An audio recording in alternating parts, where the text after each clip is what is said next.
Hello everyone. BSc first year की physical chemistry की online classes में आपका स्वागत है। हम लगातार गैस फेज यानी गैसीय अवस्था के बारे में, गैसों के नियमों के बारे में चर्चा करते आ रहे थे और आज हम गैस फेज का अंतिम टॉपिक लेंगे, गैसों का द्रवीकरण या गैसों का शीतलन। तो हमने पढ़ा कि जूल थॉम्सन प्रसार के आधार पर भी गैसों का द्रवीकरण होता है और अनुचुंबकीय पदार्थों के रुद्धोष्म विचुंबकन द्वारा भी गैसों का द्रवीकरण होता है। तो इन विधियों की सहायता से गैसों के द्रवीकरण किस किस प्रकार से किया जा सकता है उसके बारे में हम चर्चा करते हैं। तो पहली विधि लेते हैं पुरानी रूढ़ पद्धतियाँ।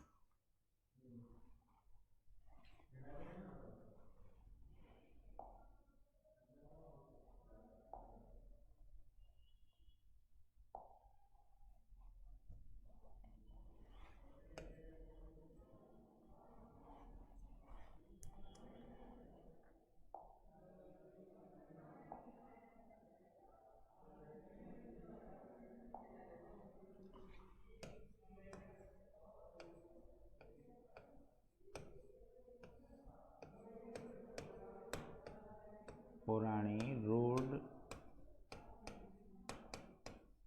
पद्धतियाँ। अब इस विधि के द्वारा सबसे पहले फेराडे ने CO2, SO2, H2S गैसों का द्रवीकरण किया था। इसमें इस प्रकार से एक V आकार की नली लेते हैं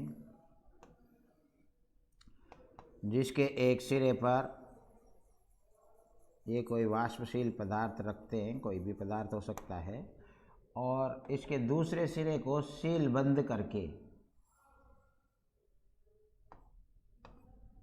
हिमशितित मिश्रण में डुबो दिया जाता है। ये कोई भी हिमशितित मिश्रण हो सकता है। यहाँ से हम इसे गर्म करते हैं तो इस पदार्थ में से वाष्प निकलती है, जैसे CO2 गैस निकलती है।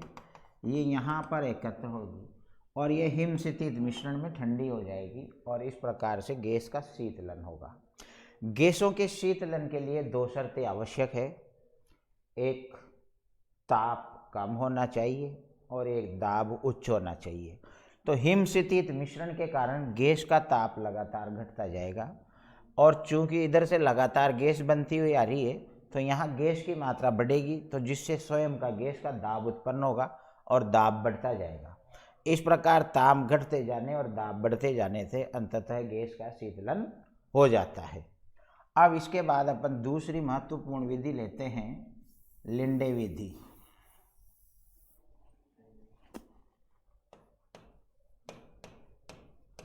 ये जूल थॉम्सन प्रभाव या प्रसार पर आधारित होती है। इस प्रकार से देखिए,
जिस गैस को द्रवित करना होता है या शीतलित ठंडा करना होता है उसे हम 200 वायुमंडल दाब पर यहाँ से प्रसारित करते हुए संकेंद्रित नली से गुजारते हैं। यहाँ पर फिर हम इसको,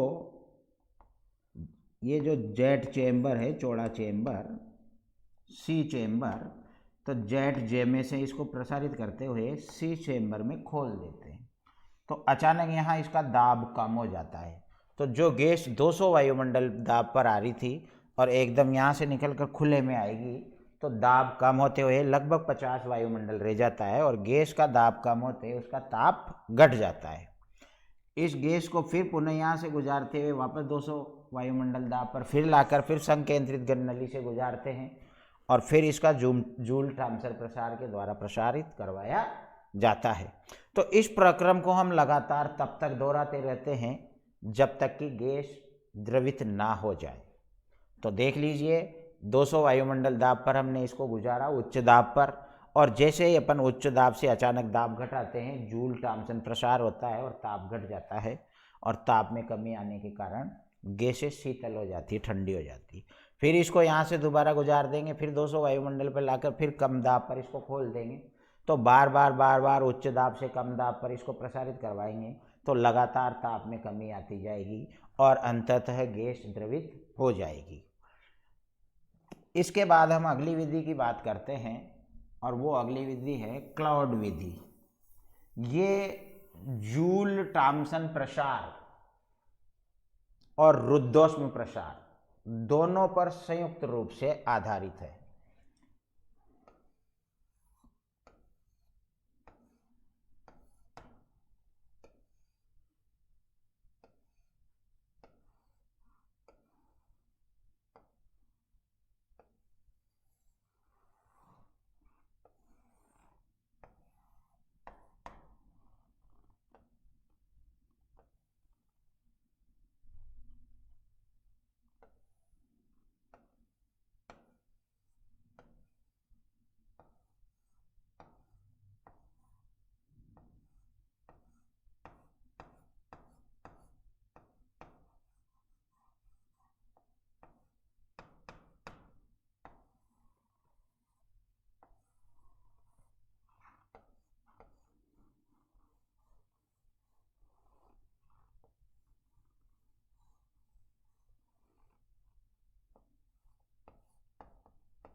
देखिए, जिस गैस को द्रवित करना है उसे हम वही उच्च दाब लगभग 200 वायुमंडल पर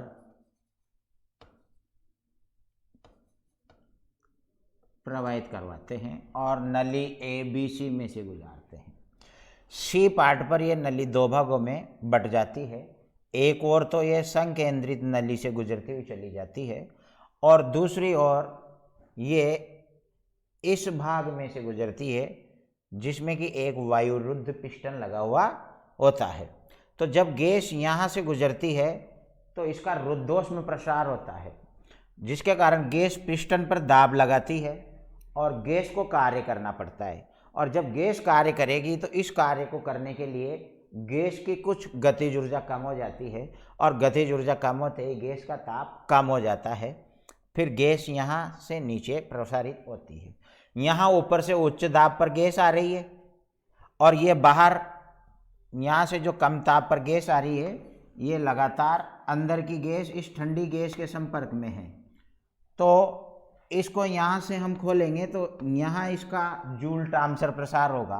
तो ये जो गैस अंदर से आ रही थी ये उच्च दाब से कम दाब पर खुल गई तो जूल थॉम्सन प्रसार हो गया।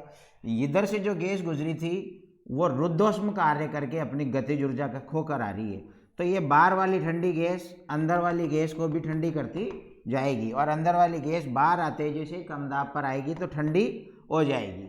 इसको हम पुनः वापस गुजारेंगे और फिर से अपन इसको वापस उच्च दाब पर लाएंगे और बिल्कुल इस प्रक्रम को बार बार हम दोहराते रहेंगे जब तक कि गैस द्रवित नहीं हो जाए। तो इसमें दोनों ही काम हो रहे हैं, गैस का जूल थॉम्सन प्रसार भी हो रहा है और जो रुद्धोष्म प्रसार भी हो रहा है। तो यहाँ गैस जब अंदर चलती है तो ये उच्च दाब से चलती है, और जैसे इसको हम बाहर निकालते हैं तो ये बिल्कुल कम दाब पर आ जाती है। ये गैस का जूल थॉम्सन प्रसार है।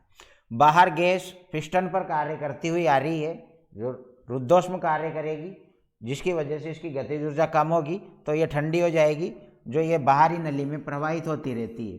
तो बाहर ठंडी वायु या गैस है जो अंदर की गैस को ठंडी करती रहेगी, और अंदर की गैस का जूल थॉम्सन प्रसार होकर और ताप घटेगा, फिर इसको दोबारा भेज देंगे और इसी प्रक्रम को हम रिपीट करते रहेंगे, और लगातार ऐसा करते रहने से गैस शीतल होती जाएगी और अंततः वो द्रव में परिवर्तित हो जाएगी। तो ये है गैसों के द्रवीकरण की क्लाउड विधि। और तीसरी है चुंबकीय पदार्थों के रुद्धोष्म विचुंबकन द्वारा। तो हमने पहले भी पढ़ा था कि यदि किसी चुंबकीय पदार्थ का रुद्धोष्म विचुंबकन करवाया जाए तो ताप में कमी आ जाती है, और ताप में अत्यधिक कमी आने के कारण गैस शीतल हो जाती है और द्रवित हो जाती है। अनुचुंबकीय पदार्थों के रूप में हम सीरियम फ्लोराइड, गैडोलिनियम सल्फेट या अन्य दुर्लभ मृदा धातुओं के लवणों का उपयोग कर सकते हैं। और इसकी तीव्रता अनुचुंबकीय पदार्थ की प्रकृति, अनुचुंबकीय पदार्थ की प्रकृति और पदार्थ के नेचर, इन सब चीज़ों पर निर्भर करता है। जैसे इस प्रकार से ये कोई अनुचुंबकीय पदार्थ अपन यहाँ लेते हैं जो इस डी स्थिति पर है,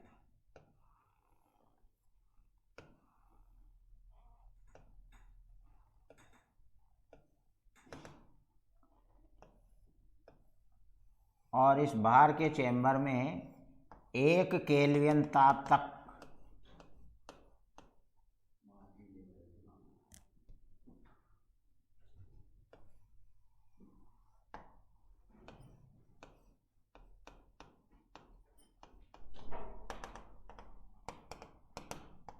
ठंडी हीलियम बाथ का उपयोग किया जाता है।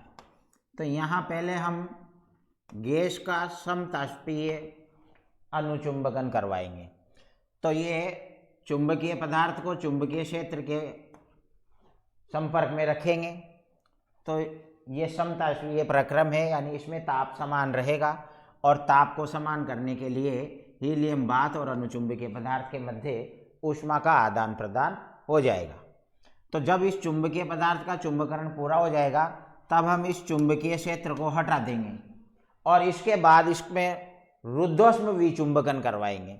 तो रुद्धोष्म विचुंबकन के कारण अब अनुचुंबकीय पदार्थ और हीलियम बाथ के मध्य गैसों का आदान प्रदान बंद हो जाएगा और गैस द्रवित हो जाएगी। तो रुद्धोष्म विचुंबकन द्वारा हम ताप को 10⁻⁻6 केल्विन ताप तक कम कर सकते हैं, जो अत्यंत कम ताप है। यानी इसके द्वारा हम किसी भी प्रकार की गैसों का द्रवीकरण कर सकते हैं। तो इस प्रकार ये गैसों के द्रवीकरण की विधियां हैं, जिसमें पुरानी फैराडे विधि भी है। उसके अलावा समतापीय प्रसार पर आधारित लिंडे विधि है, समतापीय और रुद्धोष्म दोनों पर संयुक्त रूप से आधारित क्लाउड विधि है, और ये लास्ट में अनुचुंबकीय पदार्थों के रुद्धोष्म विचुंबकन की विधि है। इस प्रकार यहाँ पर हमारा गैसीय फेज वाला चैप्टर क्लोज होता है। अगले चैप्टर में हम विलयन अवस्था की बात करेंगे।